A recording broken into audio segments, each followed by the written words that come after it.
अस्सलाम वालेकुम। इस वक्त हम फैसलाबाद के मारूफ घंटा घर बाज़ार के अंदर मौजूद हैं। क्लॉक टावर हमारे पीछे है। 8 बाज़ार हैं। हर बाज़ार के अंदर मुख्तलिफ किस्म की अशिया जो हैं फ़रोख्त के लिए मौजूद हैं। इलेक्शन कवर करने आए हैं। अभी मॉर्निंग का टाइम है और मॉर्निंग की वजह से फॉगी भी है, बादल भी हैं, आज सर्दी काफ़ी ज़्यादा है। लेकिन एक चीज़ मज़े की आपको बताऊँ, आबिद शेर अली का हल्का है ये।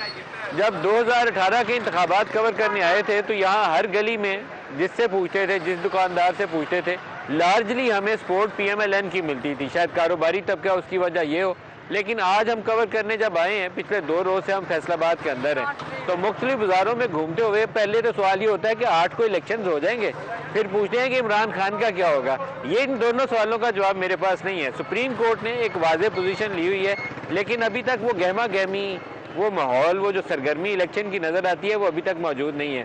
कारोबारी बरादरी आम तौर पर प्रो नून लीग नज़र आती है मुख्तलिफ शहरों के अंदर। फैसलाबाद में भी वो रुझान मौजूद है।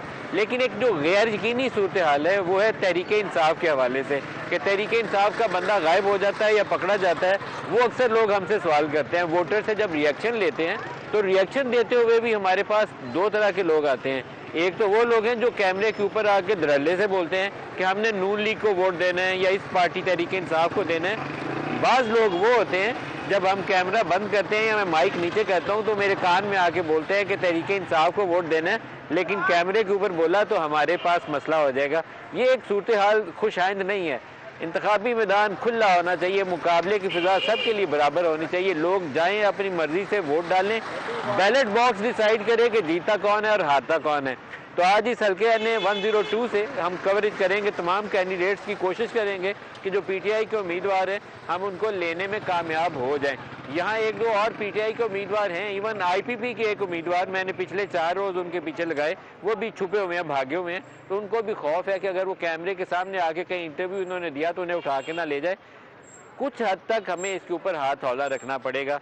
हमारे जो इदारे हैं, जो सियासी कुव्वतें हैं, उनको सारों को बैठ के एक चीज़ के ऊपर गौर करना चाहिए कि ये जो इंतखाबी अमल है, ये इंतखाबी अमल को काबिल कबूल बनाएं। 8 फरवरी का इलेक्शन हो तो पाकिस्तान के मसाइल का हल दे, हमें मसाइल में इजाफा न करे, गैर यकीनी की सूरत हाल ना हो। ये वो इंतखाब हो जिसके फैसले के ऊपर लोगों को भरोसा हो। कोई डी चौक से जाके ना बैठे, कोई RO का इलेक्शन का नाम ना इसको दे, बल्कि इस इंतखाब के नतीजे में जो हुकूमत बने वो पाकिस्तान के उन मसाइल का हल करे जो साल हर साल से लटकते चले जा रहे हैं। हमने घंटा घर बाजार के, ये 8 बाजार हैं, तनियोट बाजार है, झंग बाजार है, कचहरी बाजार है। वो बाजार घंटा घर के नीचे इस वक्त मजदूरों की लंबी लाइनें हैं। कोई हाथ में कुदाल लेके बैठा है, कोई मशीन टूल लेके बैठा है, कोई आरी लेके बैठा है।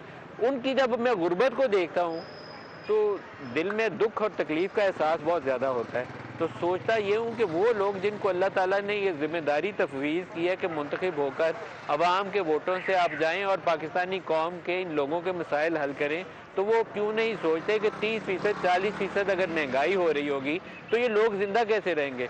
वो मजदूर जो वहाँ बैठे है शाम तक दिहाड़ी लगाने की खातिर, अगर उसको आज दिहाड़ी नहीं मिलेगी तो वो 20-30 रुपए की एक रोटी, वो 4-5 बच्चों के लिए तो अपनी रोटियां भी खरीद के नहीं घर जा सकता।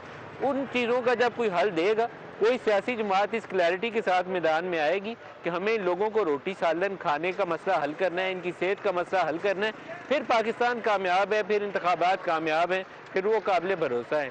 लेकिन एक ऐसा अमल हुआ जिसमें एक फरीक तो मैदान से आउट हुआ और एक अपनी फतह का जश्न मना रहा हुआ, तो ये कंट्रोवर्सी संभाली नहीं जाएगी। तो उम्मीद है, दुआ भी है और सारे जो साहब इख्तियार हैं उनसे इल्तिजा भी है कि जो कुछ हो गया वो हो गया। 2018 में भी ऐसा हुआ, 2013 में भी ऐसा हुआ, अब 2024 को पहले से बेहतर हो जाने दें। बेहतर इस तरीके से कि ये इंतखाबात ऐसा इंतखाब हो कि जो लोग जिसको वोट डाल के आएँ, बैलेट बॉक्स से उसका रिजल्ट उसी के हक में निकले, जीतने वाला जीते, हारने वाला हारे। और फिर वो पार्टियां अपने मंशूर के अंदर जो वादा, जो कौम को दी गई कमिटमेंट है उसके ऊपर पूरा उतरे, और जो ना पूरा उतरे लोग उसको वोट की ताकत से उठा के बाहर फेंके, कोई और ताकत उसको उठा के बाहर ना फेंके। ये आज के प्रोग्राम का आगाज़ हम यहाँ से कर रहे हैं। पूरा दिन आपको शहर के मुख्तलिफ हिस्सों से भी लेके जाएंगे और मुख्तलिफ उम्मीदवारों के इंटरव्यू भी सुनाएंगे, लोगों का रद्द अमल भी सुनाएंगे। एक मसला सबसे बड़ा है और वो मसला है महंगाई और बेरोज़गारी। उसका हल देना पड़ेगा सियासी जमातों को।